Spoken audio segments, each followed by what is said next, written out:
Hello, homies. You may hear a bit of panting in the background just for this introduction. I have my two gorgeous doggies and one of our cats lying by my feet as I am recording this. I've got a little studio just outside the house and it gets pretty hot in here, on top of the fact that it is a scorching 38 degrees Celsius in Perth today.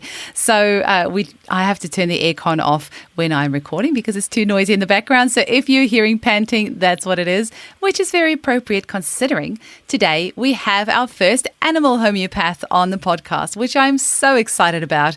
I love homeopathy for animals. They respond so quickly and so beautifully to it. And it is such a privilege to have the lovely Brenda Tobin on today to share her passion for healing animals, all sorts of animals, furry, scaly, feathery, you name it, with natural medicine and also a wholesome raw diet.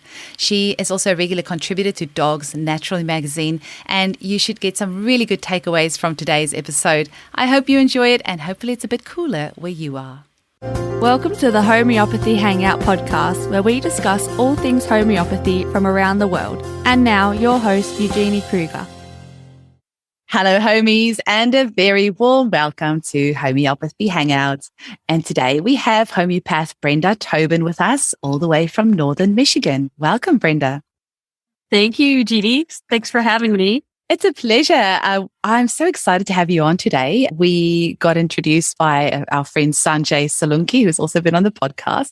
And when I heard you're an animal homeopath, I was so excited because not that many people are aware of how amazing homeopathy is for animals. And I can't wait for us to dig into that today and, help out our furry friends. But maybe you can start off by telling us a little bit about how you got into homeopathy. Sure. So I got into homeopathy about 23 years ago now. And I don't remember, honestly. It was one of those things that it's like, I don't remember how I got introduced to it, but I did right at the same time that I was introduced to raw feeding. So I just remember hearing about homeopathy and falling in love with it pretty much immediately and needing to know more all the time. Like, what is this? What more do I need to learn? And I bought my first materia medica at a health food store. And I think it was like $40. And I remember thinking, oh my gosh, this is so expensive. Like, I had never purchased a book that expensive back then. And I just fell in love. I just couldn't get enough. So I started just, I probably just buying books at that time. And then the internet, just looking online and taking free courses, I think, throughout the internet. And then my neighbors and family started asking like, oh, what should I do for this? Or what should I do for that? And I actually started with my own animals first. Mm-hmm. And then I started using it on my own family. And then it was just nonstop. And then I was like, you know what? I should just go to school. So I went, and here I am. That's amazing. I'm trying to think if it was Mary Greensmith or who it was that we spoke to that said she also started out with homeopathy for her animals and didn't even know you could use them for humans. So that's really cool. That's quite other way around. And why do you love using homeopathy for your animals? Why do you think this is something that's really beneficial for our furry friends? Well, first of all, it's, safe, natural, it's effective. There are no side effects. And it works. And, simply put, there's no placebo effect in animals, right? Or children. Mm-hmm. So if it's the incorrect remedy, well, for anybody, if it's the incorrect remedy, it's just not going to work. But, with the animals, I think that we see, or I see such a beautiful, fast response with animals. I think that our animals throughout the world are over-vaccinated, and that's a huge issue. And also the food that they're being fed is, poor ingredients. So I think that they have a lower level of health, more than humans, I think. But I feel like they respond a lot quicker to homeopathy. Mm-hmm. They do. It's amazing watching them. And as I said, furry friends, I should really expand that to furry, feathery, scaly, any of our, any animals can really benefit from homeopathy. Hey, Yeah. what sort of animals have you treated? Well, everything. So I've treated dogs, cats, lizards, birds, farm animals, so chickens, sheep, cows, horses, of course. I think the most unique animal, I guess, would be a bearded dragon. Oh, they're beautiful. I love them. Right? Yeah. It's amazing. Do you recall what that was for? He had fallen and hurt his back leg. He was kind of gimpy and hurt his back leg. I don't remember what. I mean, it might have just been as simple as like arnica, but he recovered and he was fine. Yeah. Amazing. So for anyone listening to this who for the first time in their life were like, wait, what? You can treat animals with homeopathy. Let's break it down for them a little bit, Brenda. So talk to our listeners about how do you administer homeopathics to animals? Do we have to be a little bit careful with potencies? What do people need to know when they administer a remedy? Do you see such thing as aggravation symptoms? So you take the floor and just tell our home users and, our people with pets how they can use homeopathy on their animals. So you're going to administer it almost like you would a human. So there's multiple ways. Okay. So the easiest way is just dispense the pellets. I do a lot of dry dosing. So just dispense the pellets into the cap. And I tell people if you can open the animal's mouth, just, simply open the animal's mouth and kind of chuck the pellets to the back of their throat, gently close their mouth, point their nose to the ceiling, and they'll swallow them typically. Okay. Then if you have like absolutely no way that I'm going to be able to do that to my animal, then I'll tell the owner how to make an aqueous solution by just placing a pellet or two of the selected remedy into a couple of ounces of water. And then once it's dissolved, to succuss it or stir it a good 10 times. And then take if they have an eyedropper, then they can administer it that way. So a larger animal would be maybe like 10 drops. Smaller animal, maybe like 5 drops. If they don't have a dropper, you can also take like a teaspoon, and even if you can open a lip and just drizzle it into their gum or get it onto their tongue. You can put a pellet into their drinking water. I don't particularly like that because a lot of households have multiple pets in the household. Mm.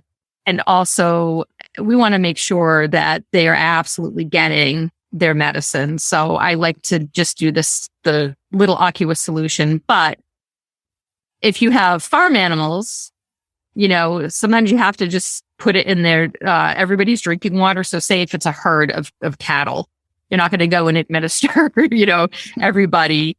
So that those kind of cases, you might just stick it right into their drinking water, and just hope that everybody gets what they need. But I've treated chickens that way. If there's a flock of chickens and they all have runny stools, then you can just stick some like arsenicum into their water and just make sure that you freshen that up every day or a couple times a day. And they usually do quite well. I was trying to think which of the guests, was it Joette or somebody said the other day, they just give the chickens the pellets and they pick it up. And I tried it with my chickens, but they must not be very smart because they were not able to do that.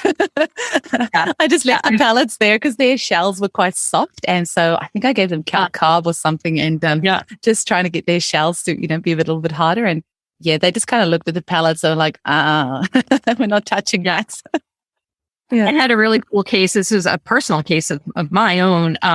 So I have horses, and at the time I had chickens, and my pony kicked one of my chickens in the head, and the chicken ran underneath our porch. And at the time, my son was little enough that he could get under the porch. And I said, go get her. And he brought her out, and I'm an empath, so I immediately started feeling nauseated, and I'm like, oh boy, So I grabbed some arnica, I made aqueous solution, and I put her in a dog crate, and dosed her. And I think it was I dosed her every 15 minutes for the first hour, and after that, she was ready to go. She was like, "Get me out of this dog crate." She was absolutely fine. And prior to that, I did watch her walk, and it was like she had a concussion, really. I mean, she was wobbly, and like I said, I mean, I felt nauseated, and yeah, just dosing her. And then she's like, "Get me out of this crate, I'm fine." And she ate, and then she left. She was fine. I'm a chicken lover as well, so I can see that this episode very quickly can go into homeopathy with chickens, because I have lots of chicken stories as well. Our rooster got attacked by a fox once, and we managed to get him out, and but his head was just hanging. You could see he was like pretty much dead. Like, I don't even know how this thing was, still able to keep his eyes open. But we had some water there. He couldn't even drink water or anything. He was just down and out. And yeah, it was lots of arnica and aconite. And, it was 24 hours, and he was, back, the king of the roost. So didn't take much. I was quickly going to clarify something with you, just for our listeners. So when you say aqueous solution, you mean like a liquid solution, right? Where you put the pilules in the water and you succuss them. And succussing means banging onto a hard surface. I just always try to clarify for our listeners. And also, I was going to ask, do you ever put the pilules in food? Because that's something I get asked often when you're administering to animals. So I do talk to my clients about food, right? Because we're taught, do not give it with food. However, I treat all species of animals, and there are times then, you don't want to stick your hand in a pig's mouth, right? Or another animal or even a dog or a cat that may not take it, or maybe very frightened. Right. So I have absolutely given it in a small bit of food, very small, like a pinch of something, I remember one time having to work with some pigs, and I put it in like a grape tomato, a little tiny, a small tomato, and gently pushing the remedy in there. And also, you don't want to touch the remedy, as far as I always say, you don't want to manhandle the remedy. You don't want to rub the medicine off of the pellet. So, but you can touch them just, gingerly, and just kind of tuck it into whatever, and then give it to the animal that way. Yeah. But the preferred, number one way to give it would be just if you can tap a couple pellets into that cap and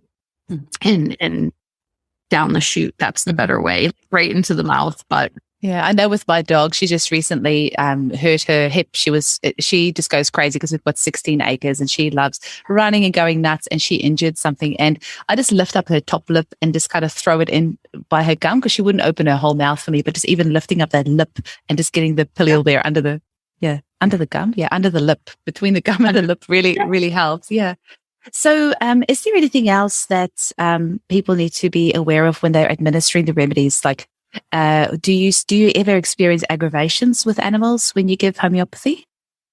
So you do. So I will talk to my clients about that as well. So, if there's an aggravation that we can see their symptoms are exacerbated or heightened for a short amount of time. I have a lot of behavioral and/or aggression cases. So when we talk about aggravations at the end of our consults, the people are always like, no, they're picturing Cujo is going to come out, but it's not always that bad. But and I tend to dose to do a lower potency. I'm not one to throw a high potency. And again, I really feel like our animals, through over vaccinating and then the poor nutrition, have a lower level of health anyway. So a lower potency, oftentimes like a 30C, sometimes I'll go to a 12C depending on the case. I get a lot of seizure cases, so I might even go lower potency for those cases. So a lot of times using those lower potencies anyway, we don't really see an aggravations as we would if we gave immediately like a 200C or a 1M or something like that.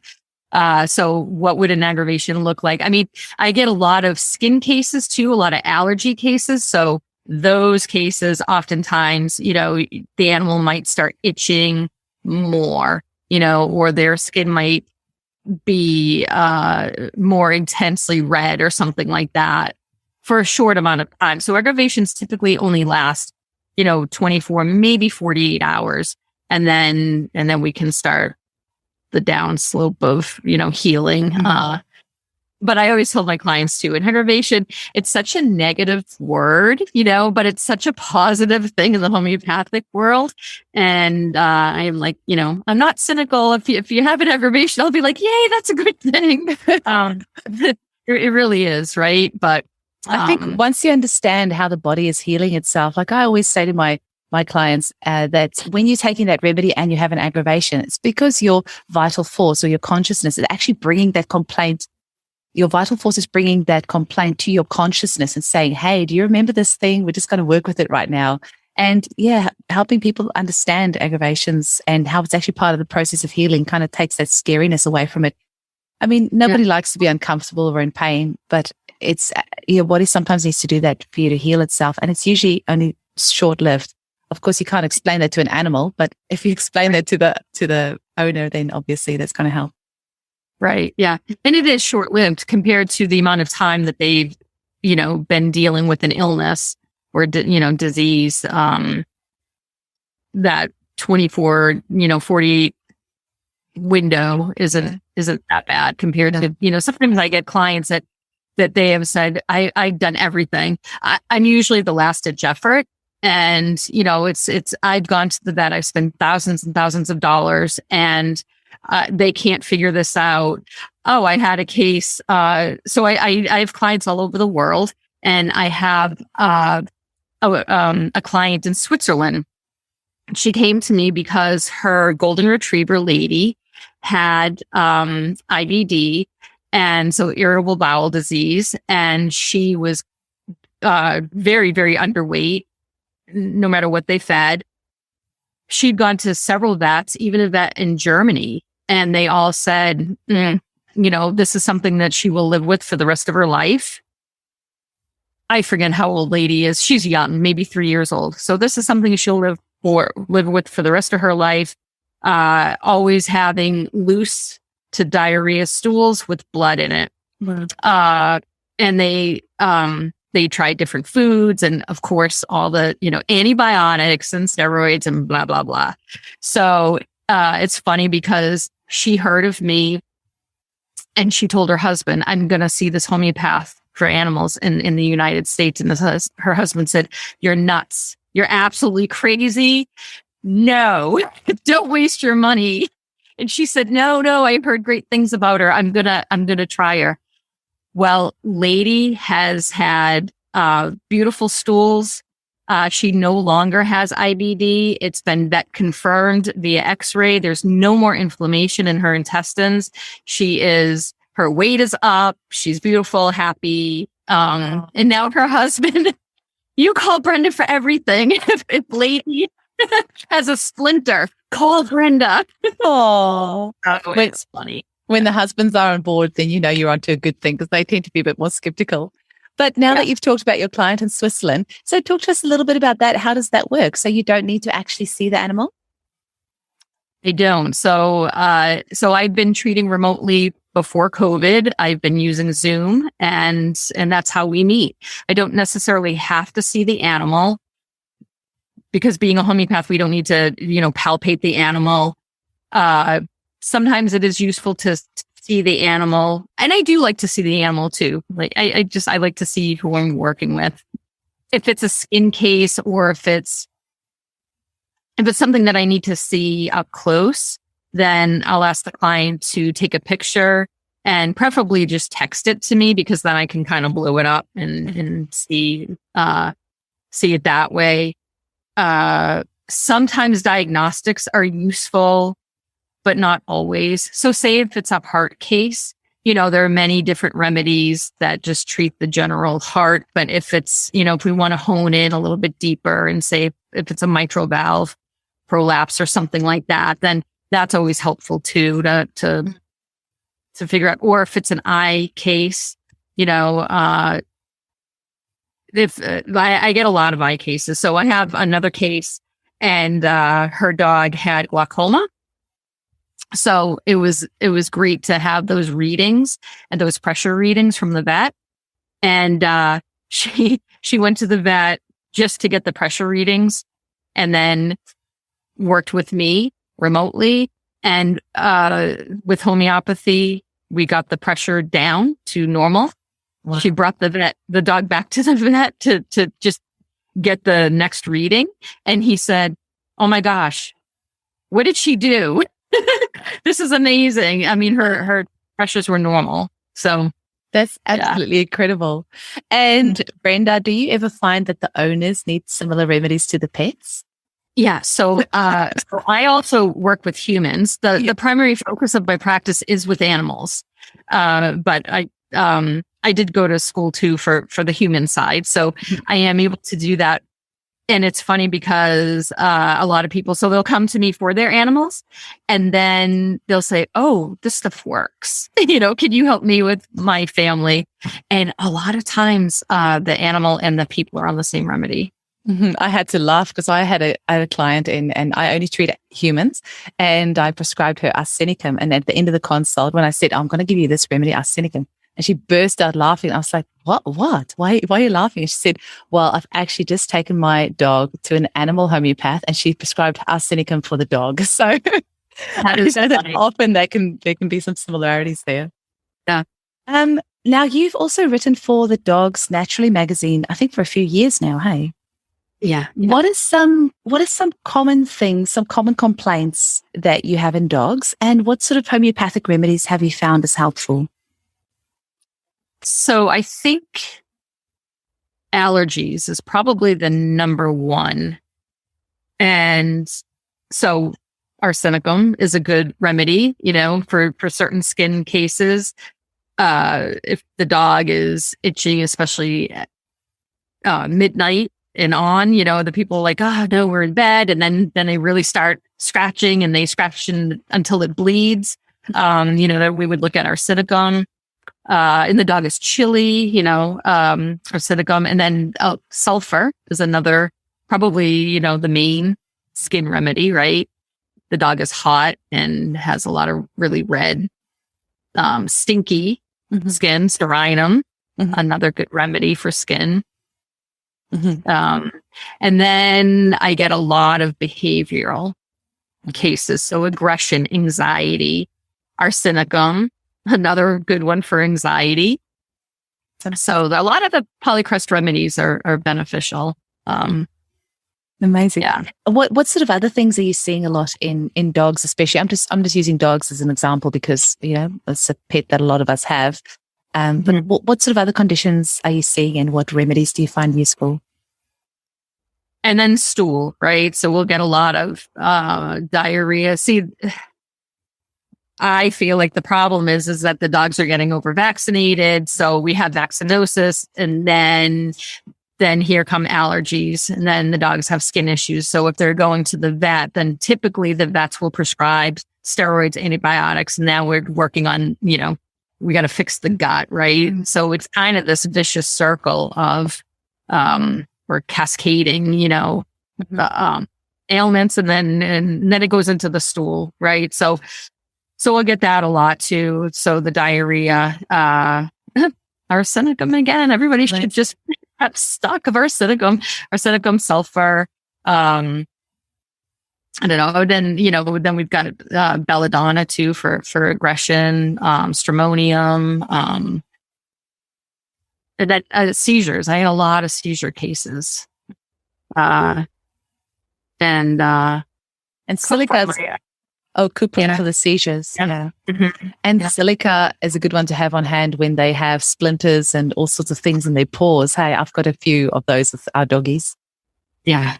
Yeah. Foxtails and feeds like that. Yeah. Silica's great. Yeah, absolutely. One of the mums in our group just recently paid, I don't know, something like $3,000 for an infection in the dog's paw. And she messaged me and she said, he's just got the same thing again. I just can't afford after Christmas, can't afford this operation again. And I was like, just use some silica, use some Hepasoft and use some calendula. And, 3 days later, she's like, oh my God, you've just saved me thousands. I'm so grateful. So our animals really respond so quickly to the remedies. It's very satisfying treating animals with homeopathy. I love my job. Yeah. I agree. I really do. I wonder, Brenda, can you share some stories for us from your clinic? A friend of mine, actually, she's a naturopath, and she contacted me because her horse had a severe sinus problem nonstop. And she tried everything. And she's like, Bren, you got to help me. And it was Napmir, and 5 days into Napmir. And I mean, he was blowing like green snot into his bucket nonstop. And this poor guy didn't feel good at all. 5 days into the remedy. And she's like, he's fine. He's absolutely fine. I had another, a little pony who had sweet itch. What's so that? Do you have that? So yeah. So it's a seasonal allergy type of thing. And every spring he would break out in almost like hives and just constant itch, like any tree, just go up and and they can itch themselves raw. And I feel like I'm the spokesperson for arsenicum, and I remember eating some arsenic. Sadly, so it's a good remedy. Everyone needs to have several bottles on hand. Yeah. And then another really awesome case was this woman contacted me because her horse had diarrhea for years. Years. Yeah. I sometimes wonder, how could these animals still be alive? Because, your digestive system is so important to, absorb all those nutrients. And if you've got diarrhea, it's just going through you. It's actually incredible. Mm-hmm. Yeah. And he another arsenicum case, but 3 days into that remedy, and it was the first time since she had him that he had normal stools. Wow. Incredible. Hey, my daughter has been horse riding for a couple of years, and her horse riding teacher, unfortunately, is a little bit more mainstream. And so you're constantly seeing the people and they're drenching the horses. And I just like gently nudging her, homeopathy is so cheap and it's so effective and it works so fast and it's so great for your animal's health. So yeah it is amazing. But I'm preaching to and I like to tell people, I like to tell people too that, and it's not, come see me, see any homeopath, but the more you use homeopathy, the more in balance you're going to be, and the less you're going to need it or anything, so it's incredible. And it is, and it's so cheap, and it's always the same story, right? I've spent thousands of dollars, and then they come to us, and if it's one consult, maybe a follow-up or something, and everything is great. And they're like, wow. I had a follow-up today with a German Shepherd, and he had puncture wounds from, I said, did an animal get him? She said, the owner said, no, I think it was like they just had some pruning done on some trees. And she said, there's really sharp sticks, and he will lie down on them. And so he got puncture wounds. Mm-hmm. So I told her to use ledum for that, and then also to wash it with some calendula. Make a solution with calendula, wash it, and then use some calendula cream. I'm not one for topicals, but something like that. A calendula cream is just, it's magic, right? It is. It really is. So quickly. Yeah. Mm-hmm. And he's doing well? He's doing well. Yeah. Oh, that's beautiful. Well. Mm-hmm. So, Brenda, what else can you tell our audience about homeopathy for animals? What is the message that you want to get across if somebody's perhaps considering using homeopathy on their animals? What are some things that they, any last little things that you want to leave us with what they need to know, or what message you want to get across? Yeah. I'm so in love with homeopathy. I really am. And I'm still, it's been 23 years, I think, or close to 23 years that I've been using it personally. And then I've been in practice now for 7 years. And it still honestly gives me goosebumps and chills, and I clap and I'm so happy. I mean, it's just really, it's so rewarding and to see the animals get better and feel better and be so, they're so thankful. They really, really are. And I think it's just such a beautiful thing to be able to safely, gently, and effectively heal, our animal friends and, who I feel like they all come to us as teachers. We all have that teacher animal. And years and years ago, I tell people, I always lived Great Danes. Since I was 9 years old, I wanted a Great Dane. And when I was 25, I got my first Great Dane. And I was going to do everything right by that dog. And I took him to the vet for everything, got him vaccinated for everything. And I fed him pedigree, which I don't know if you have that. Yeah. And dry pellets. It's not a good food at all. But that was what the vet had recommended. So what do I know? And fed him that. And my dog died when he was 3 years old from lymphoma. And I was devastated and I was heartbroken and I cried, gosh, for such a long time. But I realized something's not right. And it was that dog, Shane, that brought me on this journey. If it weren't for him, I wouldn't be here today. So he absolutely sent me on this journey and I started seeking, right? And then I found homeopathy and nutrition. And I just want to share that with people. And I want people to know that, don't beat yourself up, right? For doing what you think is the right thing and, going the allopathic way. And then they start realizing, wow, this isn't working. This is actually doing more harm than good. So homeopathy is, like you had said before, I mean, it's inexpensive. A lot of people can find the remedies, right in their store, which that's good and bad.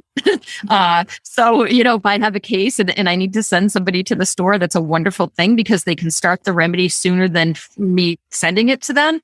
However, it scares me a little bit because, if the remedy is used incorrectly, then it's just not going to work.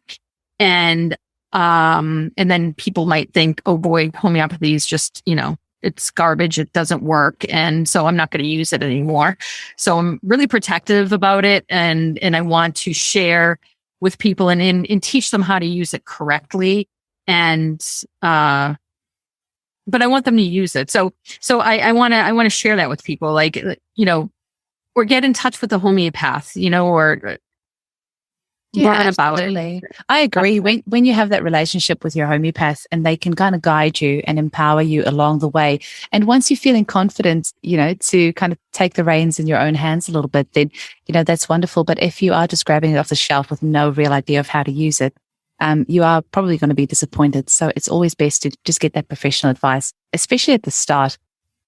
Yeah. For sure. Yeah. I had to just, as we were chatting, you made me think of this veterinary article. It was like a guideline for vets on vaccination. And one of it said that there is so many tumors that develop at the injection site that for cats, for example, they actually recommend vaccinating in the tail because it's easier to amputate the tail. So I was like, you guys are kind of not thinking this through. If there are tumors happening at the injection site, maybe look at why that's happening and kind of avoid that instead of just thinking, well, let's just inject in a different place and chop that part of the body off. So that whole mindset, I think, of mainstream, once that can change and they can kind of click into, okay, let's look at the body holistically. Why is this issue happening in the first place? And let's address that instead of just randomly going and chopping off body parts. I think we're really going to have major leaps in modern medicine when we can get our allopathic doctors to think that way, hey, more holistically. Mm-hmm. And our vets as well, and our dentists, and everyone else. Right. Yeah, for sure. Hahnemann, right? He was like, it's just he wanted to get away from that barbaric way. Yeah, for sure. Yeah. Now, Brenda, how do people get hold of you if they want to have a consult worldwide? It's 11 o'clock in the morning here in Perth, and I know it's 10 p.m. your time. Hey, I would be fast asleep by now, but obviously you can still have a consult with Brenda. It doesn't matter where in the world you are. So how do people get hold of you? Yeah. So the easiest way is just hop on my website, which is wellnessmattersonline.com. And there's a book an appointment button. They can see my calendar and they can book an appointment that way.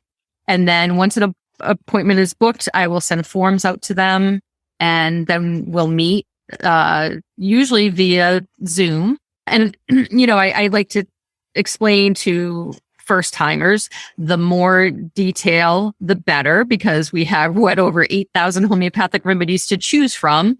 So the more detail they give me, the better it is for me to choose the correct remedy. So, well, actually, maybe we could just quickly add in there. What sort of things would you normally ask your animal clients? So what sort of things would people need to keep an eye out for before their consultation to be able to give you good information? Always like, what is the chief complaint? What are you coming to me for? Regular basics, the age of the pet. And then I like to know, because as homeopaths, we like to go back, we like to connect the dots, and find out what the root problem is. So I like to know the history if they know it. And then diet, I like to know what they're feeding, because that's the foundation of good health. So we go over nutrition too.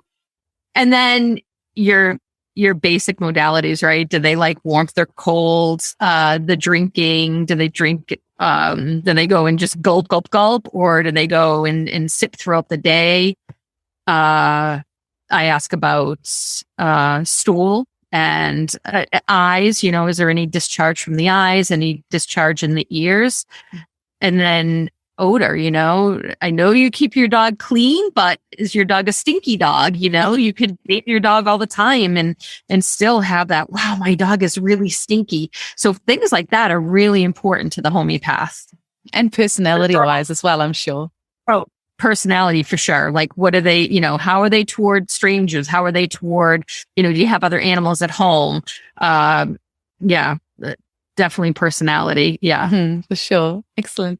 And for a little bit of fun at the end, I always ask my guests, what are your top 3 favorite homeopathic remedies and why? Arsenicum alum is that's the only one.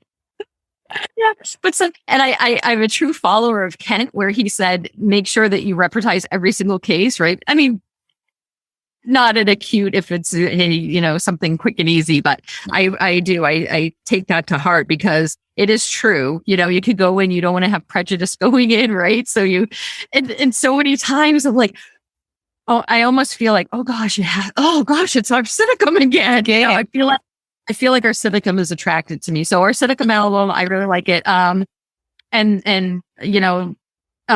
would say belladonna too.